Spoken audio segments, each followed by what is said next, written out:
wabarakatuh, Ibu. Waalaikumsalam warahmatullahi wabarakatuh. Selamat siang, Bu. Selamat siang juga Bu Rifa. Ya, apa kabar hari ini, Ibu? Alhamdulillah. Hari ini Bu Lili baik-baik, sehat, fokus ya. Mudah-mudahan bisa melaksanakan tugas dengan baik hari ini. Ya, amin. Semoga sehat selalu, Ibu. Amin. Terima kasih sudah meluangkan waktunya, Ibu. Hari ini saya akan mengadakan wawancara dengan Ibu 15 menit sampai 20 menit ke depan, Ibu.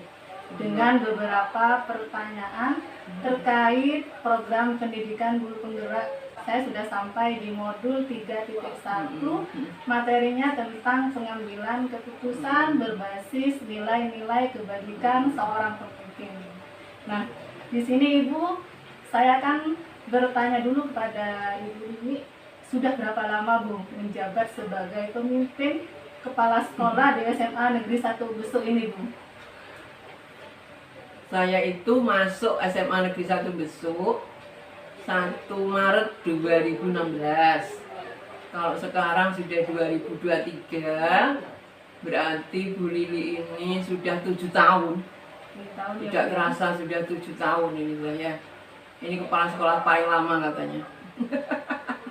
Paling lama, menghabiskan lagi sampai pensiun, insya Allah genap 8 tahun. 8 tahun. Ya. Mana 7 lagi? tahun itu bukan waktu yang singkat, Bu ya. Ya, Masuk selama lama. tuh 2 periode sudah tuh. Iya.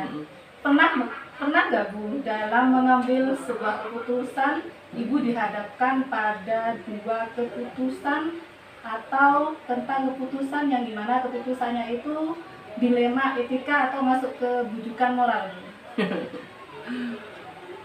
Pernah, bahkan banyak.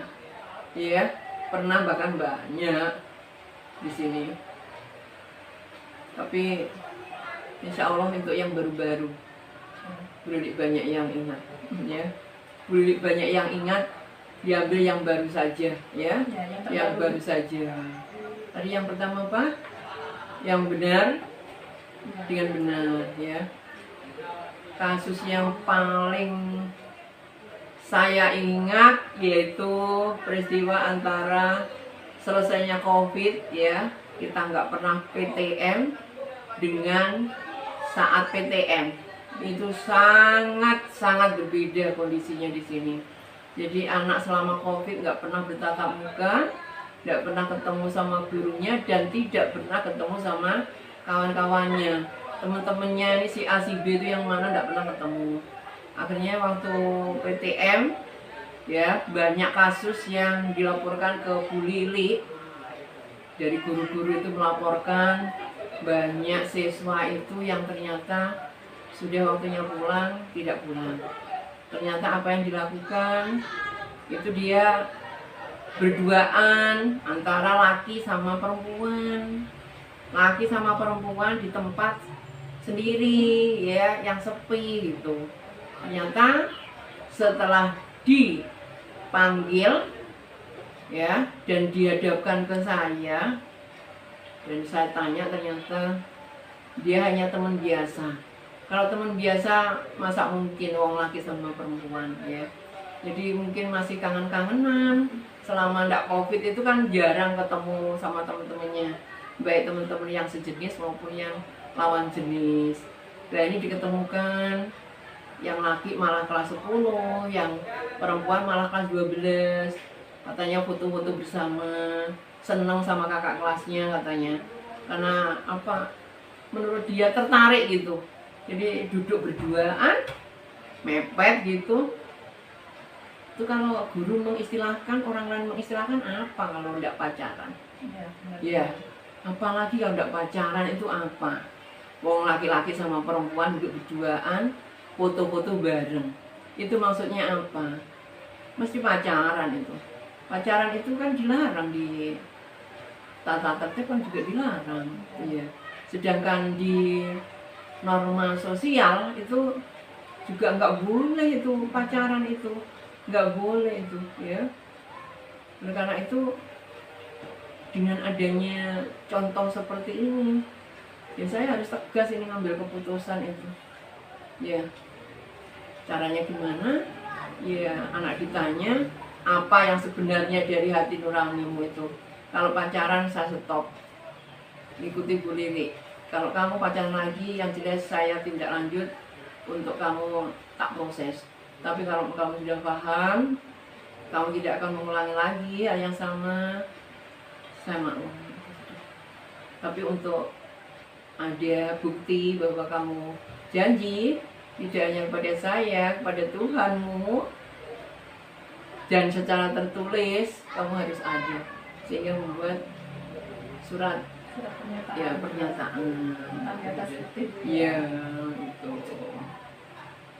Itu salah satu kasus dilema etika yang Ibu pernah alami pada waktu itu, Bu ya. Ibu, bagaimana Ibu bisa mengidentifikasi kalau kasus tersebut masuk dilema etika Ibu? Caranya ya gampang, balik lagi ke pedoman kita di sekolah, yaitu ada tata tertib ya. Kalau di kehidupan masyarakat ada norma sosial ya.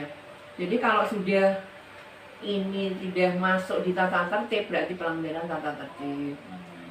Kalau sudah tidak cocok dalam kehidupan sosial, berarti juga melanggar norma sosial ya. Sehingga itu bisa kita masukkan dalam pagar etika. Jadi tata tertib memang acuan untuk bisa mengidentifikasi Ibu ya. Sama norma sosial. Sama norma-norma sosial. Selama ini Bu, bagaimana Ibu bisa menjalankan pengambilan keputusan di sekolah, terutama untuk kasus-kasus yang ada dua kepentingan yang sama-sama benar Ibu, atau sama-sama mengandung nilai kebajikan? Ya mudah kalau nilai kebajikan, kita terima aja semuanya, kedua-duanya. Sama-sama bagus Iya, untuk iya, hal yang iya, positif soalnya Ibu iya, ya. kita terima. Ya. Selanjutnya Ibu, langkah-langkah atau prosedur seperti apa yang Ibu lakukan selama ini? Langkah-langkahnya Iya. diumumkan. Ya. Ya jelas dipertemukan, dua belah pihak dipertemukan, terus kepentingannya apa kita akomodir, ya. Diakomodir sama-sama baiknya.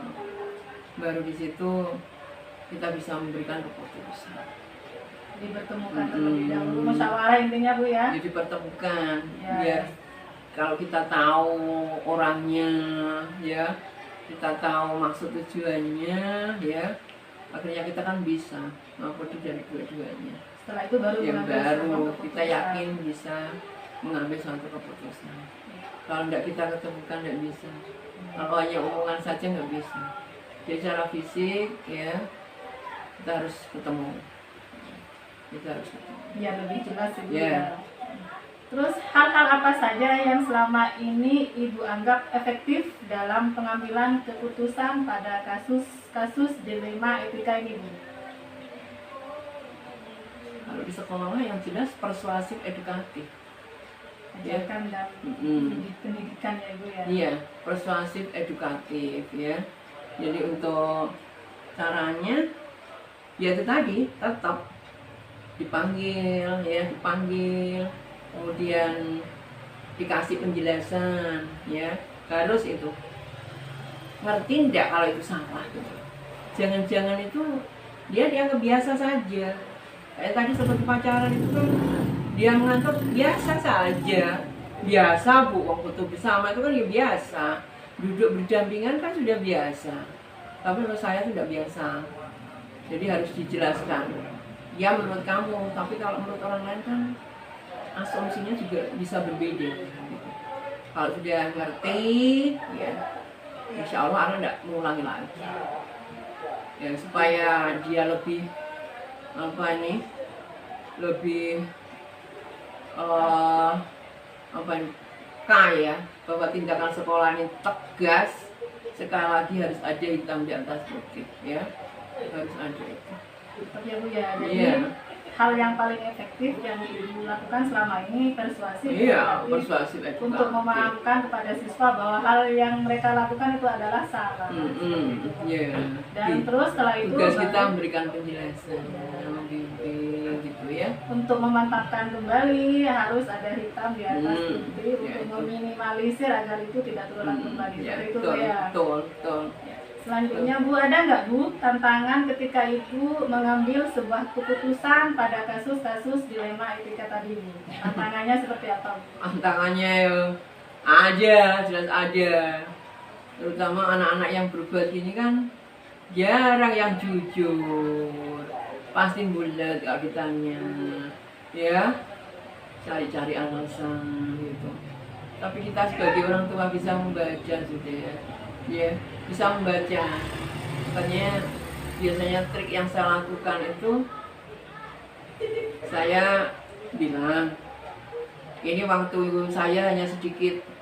Kalau kamu terlalu berbelit-belit, ya saya serahkan lagi aja kepada kesiswaan BK, biar kamu dikasih poin sesuai dengan pelanggaranmu. Tuh. Tapi masih ada cara yang lain yang saya lakukan. Terutama saya ingin mengangkat nilai-nilai kejujuran. Berusaha jujur biar cepat selesai. Lagian sama Bu Lilik kalau jujur itu tak tambah nilainya, ada nilai plus untuk kamu. Karena kamu dari yang tidak jujur bisa menjadi anak yang jujur. Itu Bu Lilik senang. Jadi kalau udah jujur, enak. Notasinya itu enak. Jadi dengan kejujuran itu mudah akhirnya kita sama-sama mudah sudah. Sebenarnya masalah itu nggak ada kalau kita sama-sama jujur. Jadi masalah apa saja timbul karena ketidakjujuran jadi salah satu ketidakjujuran. Karena ketidakjujuran itu efeknya banyak sekali. Serba yang tidak itu, tidak jujur, tidak tanggung jawab, tidak amanah dan sebagainya. Ya, seperti itu. Luar biasa sekali Bu. Jika saya menarik kesimpulan dari tantangan yang Ibu barusan ceritakan, Ibu di sini meskipun ada sebuah tantangan tapi masih ngasih edukasi. Karena di situ ada integritas yang harus dijunjung tinggi, kejujuran dan sifat terbuka. Karena itu berlaku jujur, ada poin plusnya. Karena itu salut sekali saya Bu, luar biasa. Kata kuncinya itu jujur. Iya. Kata kuncinya jujur. Nomor satu kita harus objektif di dunia pendidikan ini, nggak ada subjektivitas, nggak ada. Kalau objektif ditegakkan, insya Allah misi setelahnya bisa. Ya, luar biasa sekali Bu. Ketika Ibu akan membuat suatu keputusan Bu, keputusan penyelesaian, terjadwal nggak Bu? Atau mungkin seketika itu juga diselesaikan tentang dilema etika ini? Kalau menangani kasus itu kalau saya ya situasi dan kondisi. Yang penting saya tidak sibuk, saya bisa menyelesaikan saat itu juga saya selesaikan ya. Tapi kalau sekiranya masih membutuhkan waktu yang lama, karena lihat-lihat bobotnya penyimpangan.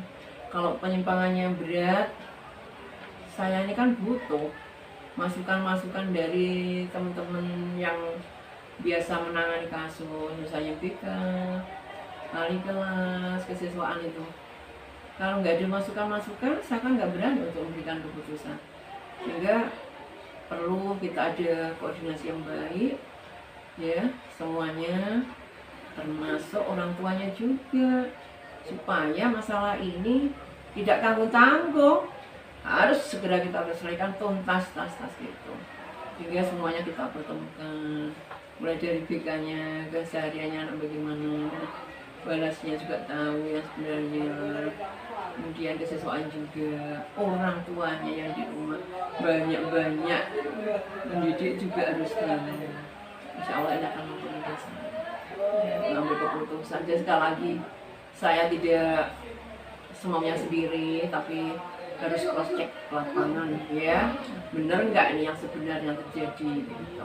Jadi ketika membuat keputusan sesuai dengan kondisi kasusnya seperti apa gitu. Kalau misalnya kasusnya berat, maka semua keputusan yang diambil masih melihat-lihat dari beberapa teman yang mungkin di situ merupakan wakil dari ibu sendiri. Apakah kasus itu baru pertama kali atau berulang kali, kan gitu tujuannya itu. Masa semuanya kasus serahkan Bu Lili langsung, kan enggak. Biasanya kasus itu akan diserahkan ke kepala sekolah biasanya kan, karena sudah berulang-ulang. Kasusnya itu sudah masuk kasus yang terus level tinggi. Terus teman-teman yang bertugas kan sudah bosan, tidak bisa nangani, baru akhirnya ke Bu Lili gitu. Ya, kalau Bu Lili sendiri tahu persis gitu, tahu dengan mata kepala sendiri, ya langsung seketika itu juga.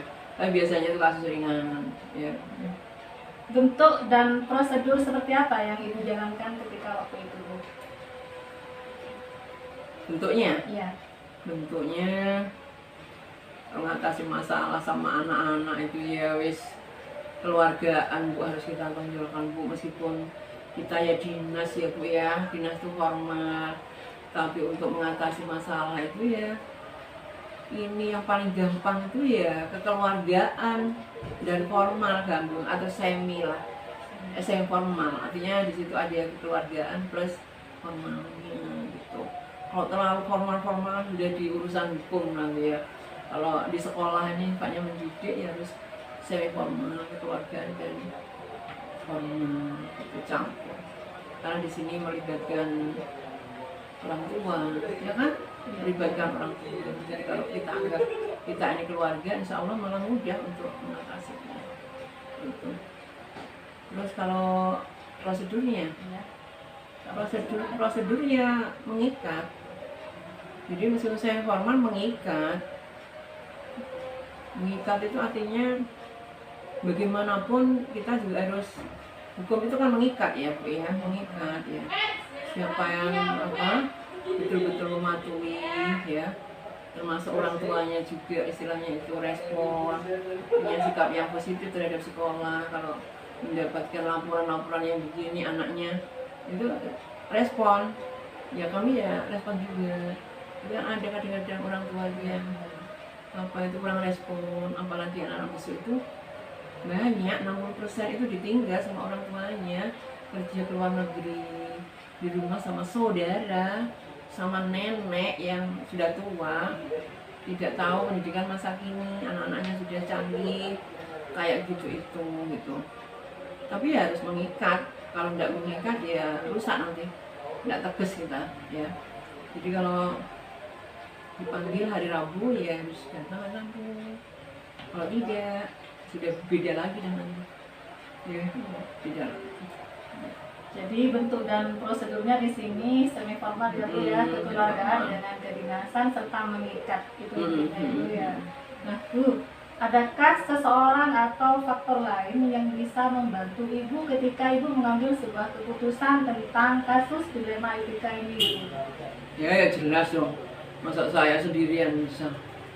Saya kepala sekolah memang ya, tapi kan untuk melaksanakan tugas itu tidak bisa tanpa bantuan ya dari semua guru, tata usaha tidak bisa ya, kerjasama yang baik dari semuanya ya.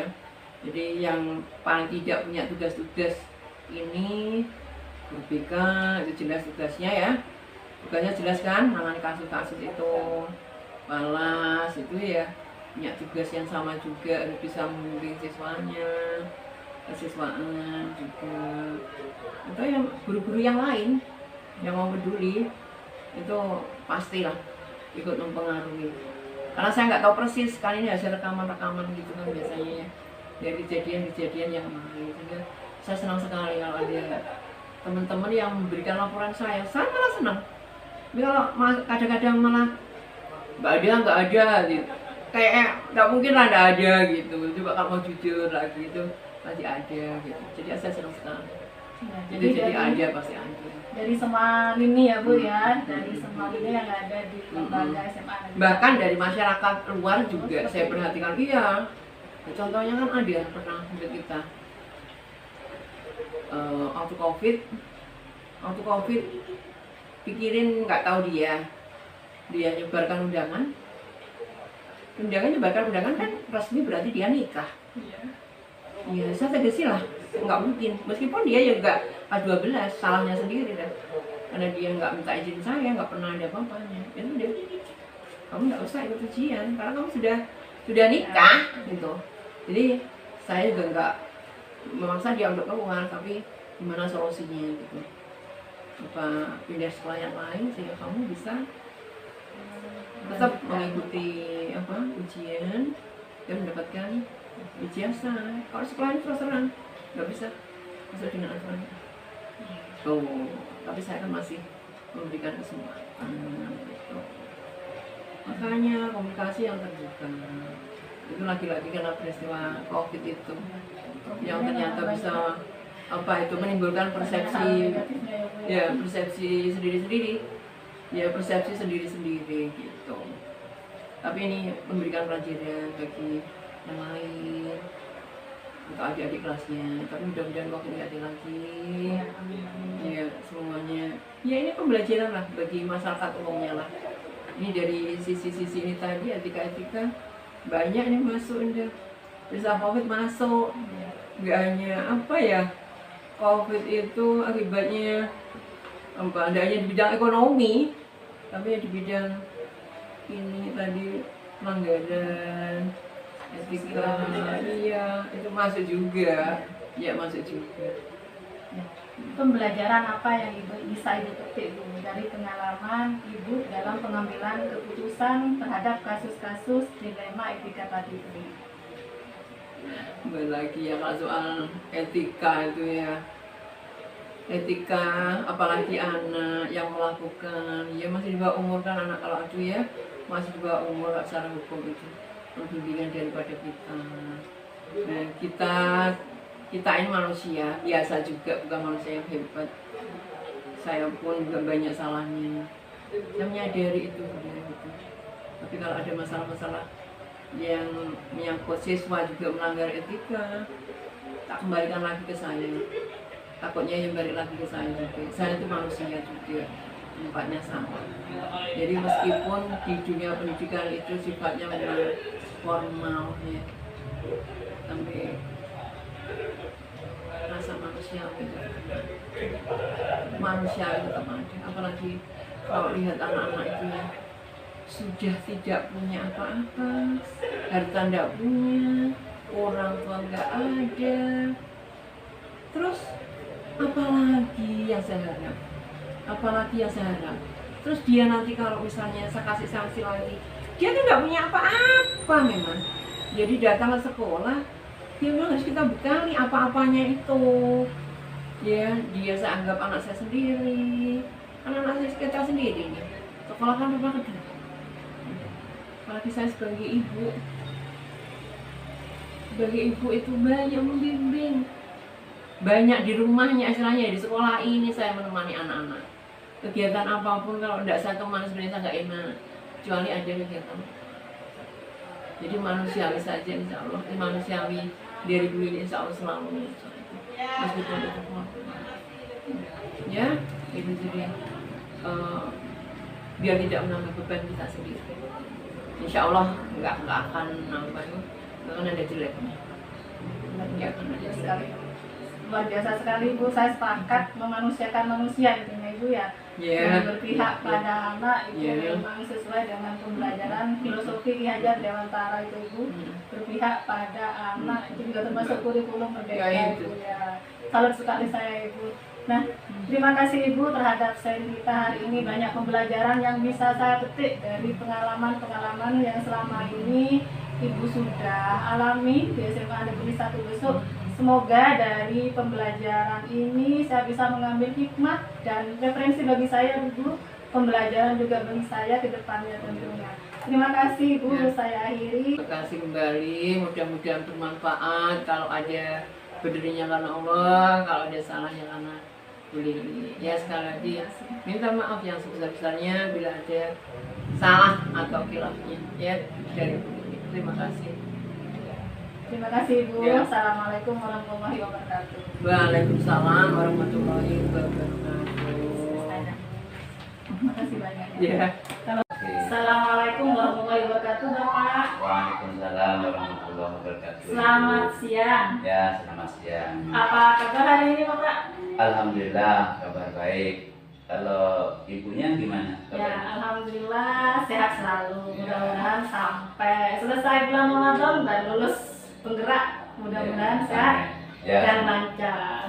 ya semoga lulus dan lancar, tidak ada hambatan yang berarti. Ya, semoga sukses. Terima kasih doanya Pak Nas. Terima kasih sudah meluangkan waktunya Bapak. Hari ini saya akan mengadakan wawancara dengan Pak Nasrul Ya. selaku Wakil Kepala Sekolah di bidang kesiswaan terkait dengan program pendidikan penggerak saya Pak. Ya. Di sini saya sudah sampai di materi modul 3.1, materinya tentang pengambilan keputusan berbasis nilai-nilai kebajikan seorang pemimpin. Iya. Nah, di sini saya akan berbincang-bincang dengan Pak Nasrul Iya. dengan beberapa pertanyaan 15 atau 20 menit ke depan.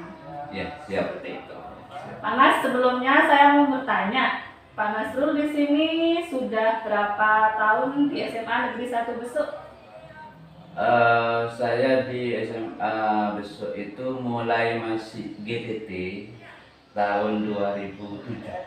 Jadi 1 tahun setelah SMA ini berdiri. Itu bahkan sebelum guru-guru yang lain yang sekarang ada itu ke SMA, saya sudah duluan di sini. Sudah ada ya, ya semenjak berdirinya Ya, gedung ya. ini berarti. 1 tahun berdirinya SMA, bukan gedung, itu masih satu atap dengan SMP dulu. Berarti masih belum ada gedung sini. Belum ada, masih gantian dengan SMP 2 Besuk. Masih ada. Ini bukan waktu yang sangat singkat Pak ya, tapi Cukup belasan lama. tahun ini Iya. sudah ya. Dan saya yakin Pak Nasrul di sini pengalamannya pasti banyak lah tentang pengambilan keputusan yang terkait dengan posisi Pak Nasrul sekarang selaku Wakil Kepala Sekolah di bidang kesiswaan. Ya, insya Allah. Pernah nggak Pak dalam mengambil sebuah keputusan dihadapkan pada suatu keputusan yang dilema? Dilemanya itu ketika Bapak menghadapi kasus tersebut. Ya, yang bukan hanya pernah, bisa dikatakan sering seperti itu. Karena di dalam pengambilan keputusan itu banyak hal yang harus diperhatikan gitu. Jadi ketika dari satu sisi itu harus diambil, maka di sisi lain itu akan terdampak juga dari keputusan yang diambil itu. Jadi di situ terjadi dilema dalam pengambilan keputusan, sering jadi. Sering Bapak ya, Ya. nggak hanya 1 atau 2 kali ya. Ya, bisa. Dan Pak Nasrul di sini juga sudah lama, jadinya seringnya itu karena juga termasuk lamanya Pak Nasrul di Iya. sini dan menjabat posisi yang Pak Nasrul sekarang sebagai Wakil Kepala Sekolah di bidang kesiswaan. Seperti itu Pak ya.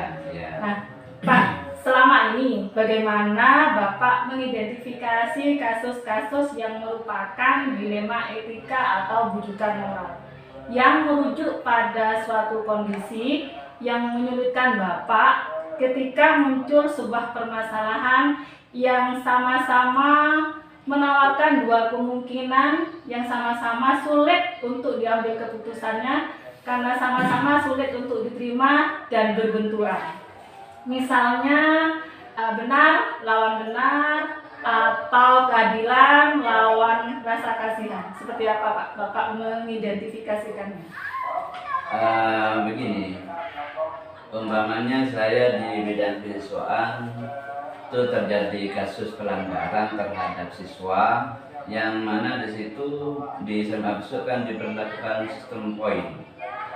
Nah di situ pada poin tertinggi itu siswa dikembalikan ke orang tua.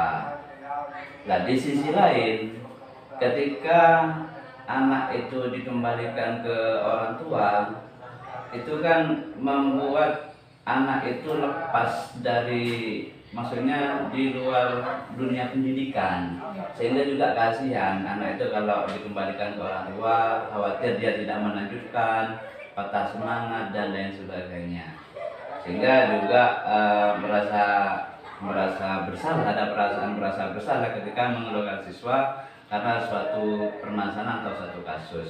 Tapi di sisi lain, kalau itu tidak dilaksanakan, akan menular ke teman-temannya, akan terjadi efek domino seperti itu, karena pelanggaran yang sudah anggap saja poinnya banyak, tetapi sanksinya tidak begitu tegas ya, atau kurang berat lah, tidak dikembalikan ke orang tua itu. Jadi itu terjadi dilema keputusan ini. Jadi dilemanya itu ketika Pak Nasrul ada seorang anak yang sudah melakukan beberapa kasus dan kasusnya sudah mencapai 100 dan itu poin maksimal dan harus dikembalikan, tetapi ada rasa kasihan ya, seperti itu, karena mungkin Pak Nas selaku kesiswaan di sini Pak Nasrul masih ada rasa belas kasihan ya, ini keadilan melawan rasa kasihan, justice melawan versus mercy Pak, kalau istilahnya dalam hukum Iya. itu dilemanya seperti itu Bapak ya. Iya. Nah, selama ini Bapak, bagaimana Bapak menjalankan pengambilan keputusan di sekolah, terutama di antara kasus-kasus di mana ada dua kepentingan yang sama-sama benar atau sama-sama mengandung nilai kebajikan. Ya. Di dalam pengambilan keputusan itu, pengalaman saya itu seringkali bertanya dengan teman-teman sesama waka, mungkin di sekolah lain, atau juga ngambil literatur dari referensi yang lain, itu bisa jadi. Terus juga sambil memikirkan side effect atau dampak-dampak dari keputusan yang akan diambil dalam keputusan yang dilema itu. Mana keputusan yang lebih efeknya itu lebih ringan atau lebih banyak positifnya, itu yang diambil. Jadi itu mencari pertimbangan-pertimbangan termasuk pendapat-pendapat orang lain. Itu termasuk salah satu proses untuk pengambilan keputusan oleh Pak Nasrul pada akhirnya. Tetapi di situ Pak Nasrul pengennya, pasti tujuannya agar berbuat positif terhadap terhadap sekolah ataupun keputusan yang sudah diputuskan oleh Pak Nasrul sendiri. Intinya itu Pak ya. Jadi membuat nyaman seseorang itu kan pasti itu juga dipikirkan wakil kepala sekolah di bidang kesiswaan. Iya, betul. Ya, terkait langkah-langkah Pak atau prosedur seperti apa yang Bapak lakukan selama ini? Kalau terkait permasalahan yang tadi, langkah-langkahnya, prosedurnya. Kalau terkait permasalahan yang dihadapi itu, umpamanya pelanggaran siswa itu kan mulai dari proses teguran, itu pertama. Pemanggilan siswa yang bersangkutan diperingatkan untuk tidak melakukan pelanggaran. Kalau terjadi lagi, itu akan ditingkatkan sanksinya, yaitu dipanggil orang tuanya. Kalau masih terjadi lagi pelanggaran, itu di skorsing atau tidak boleh masuk sekolah selama sekian hari. Itu prosesnya. Baru setelah sekian kali proses itu sudah berulang-ulang, namun pelanggarannya semakin menjadi, itu baru terakhir dikembalikan ke orang tua. Kalau proses dalam pengambilan keputusan itu ya seperti yang dikatakan tadi itu, mencari pertimbangan-pertimbangan, kemudian dirapatkan ya dengan kepala sekolah, dengan tingkat waka, dan juga dengan guru-guru yang lain. Itu proses dalam pengambilan keputusan, tidak bersifat personal, jadi masih melibatkan orang lain dalam pengambilan keputusan ini. Ya, melibatkan orang lain dalam pengambilan keputusan, dan di sini Pak Nas juga masih memperingatkan terlebih dahulu seperti itu Pak ya, masih mengingatkan lagi kalau misalnya ada perbaikan, maka mungkin untuk kedepannya intinya anak itu biar lebih bersikap positif. Ya, itu intinya Pak ya. Nah, hal-hal apa saja yang selama ini Bapak anggap efektif dalam pengambilan keputusan pada kasus-kasus dilema etika Bapak? Yang paling efektif itu dengan cara mencari bahan pertimbangan di antara orang-orang yang mungkin lebih pengalaman, lebih senior dan lain sebagainya. Kemudian juga di dalam hukum Islam ya, itu ada suatu istilah, apabila dua permasalahan itu sama-sama berat, ambillah permasalahan itu yang lebih ringan, efek negatifnya itu yang tidak memberatkan, yang tidak memberatkan. Jadi berpijak pada itu, sehingga dalam pengambilan keputusan itu cepat bisa diambil, jadi bisa lebih efektif. Ya, kemudian tentunya setelah keputusan diambil, ya tawakal sudah. Ya, jadi di sini pengambilan keputusannya yang efektif dengan cara musyawarah dengan orang terlebih dahulu ataupun yang lebih pengalaman, dan yang dijadikan dasar oleh Pak Mas tadi. Saya salut sekali Pak. Di sini ada dasar yang memang sudah termaktub dalam kitab kita yang sudah kita yakini, seperti itu Pak. Jadi kalau misalnya ada pengambilan keputusan, maka ambillah keputusan yang paling ringan yang bisa membuat positif dan nyaman bagi orang lain. Intinya seperti itu Pak ya. Baik, ada nggak Pak tantangan ketika Bapak mengambil sebuah keputusan pada kasus-kasus dilema etika ini Pak? Ya, kalau namanya keputusan itu mesti ada tantangan, juga mesti ada akibat atau side effect-nya. Seperti dulu pernah itu sampai diambil keputusan dikembalikan ke orang tua, itu ada wali murid yang tidak terima. Kenapa kok sampai dikeluarkan, anak saya kan begini, alasannya begini. Ya, kemudian dijelaskan, prosesnya sudah dijelaskan, terus juga langkah-langkah yang diambil sekolah juga sudah dijelaskan, dan juga sebelum keputusan itu diambil itu pun sudah berpijak pada peraturan dan tata tertib yang ada di sekolah itu. Ya, tentunya itu tantangannya, termasuk juga kadang ada ancaman dilaporkan ke media dan lain sebagainya. Tapi bagi kami kalau sudah merupakan prinsip dan sudah melalui jalan yang benar, insya Allah kami bisa menghadapi.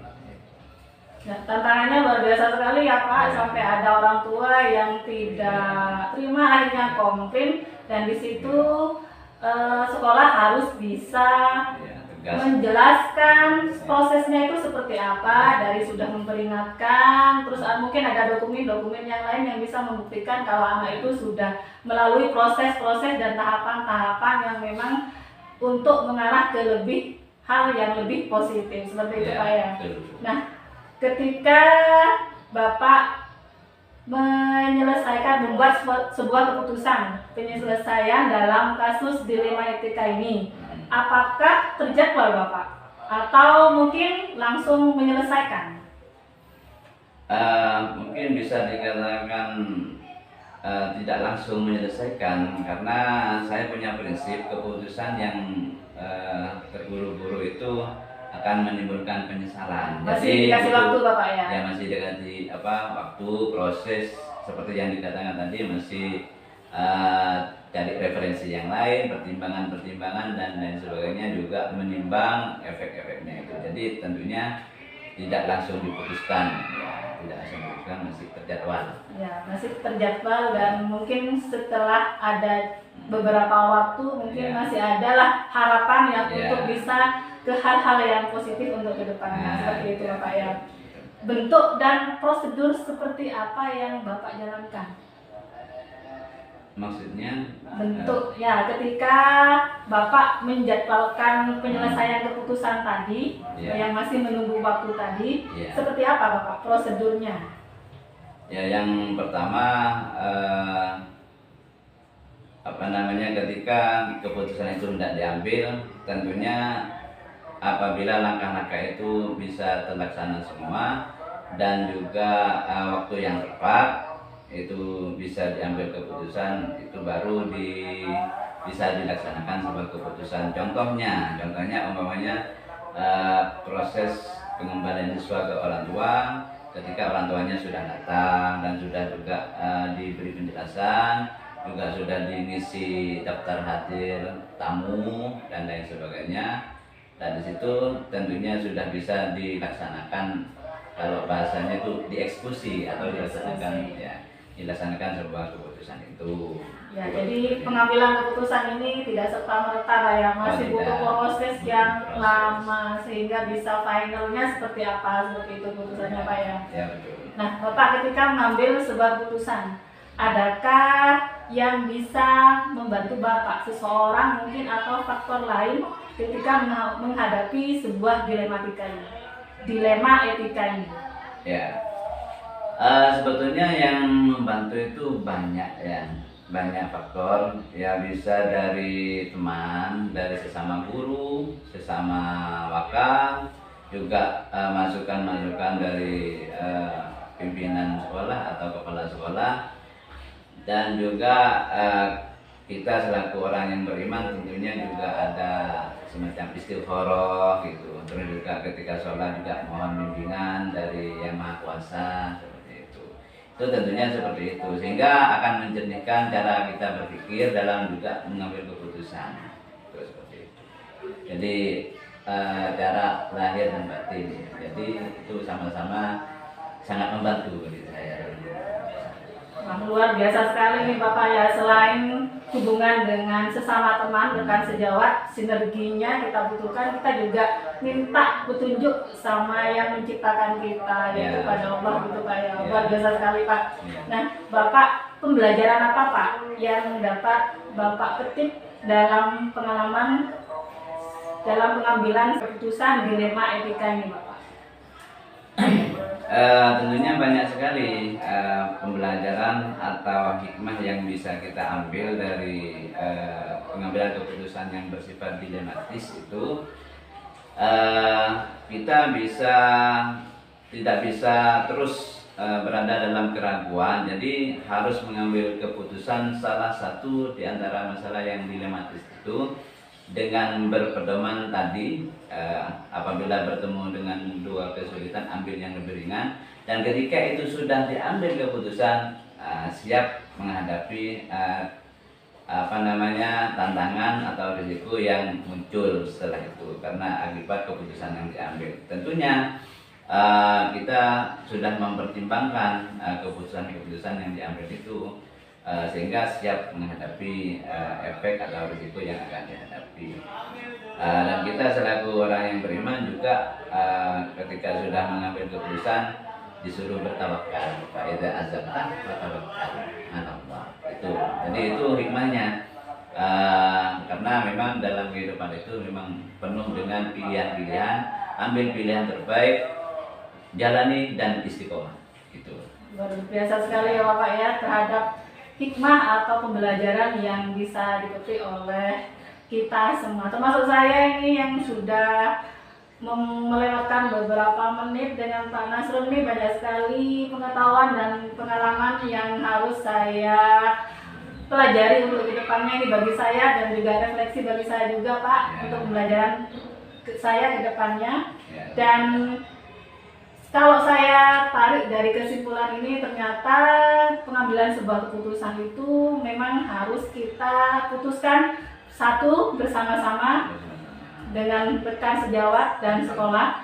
Yang pertama lagi, maka kita harus hubungannya dengan Allah, minta petunjuk. Itu adalah salah satu dari pengambilan keputusan. Memanusiakan manusia itu nomor satu, dan membuat nyaman seseorang ataupun orang lain, mementingkan kepentingan umum di atas segalanya, itu prioritas utama Pak ya. Betul. Yang pasti membuat nyaman dalam keputusan Bapak ini adalah tujuan utamanya. Seperti itu Pak, terima kasih atas waktunya, dan mudah-mudahan ilmu yang Bapak berikan tentang pengalaman Bapak bermanfaat bagi saya ini. Assalamualaikum warahmatullahi wabarakatuh. Waalaikumsalam warahmatullahi wabarakatuh. Terima kasih.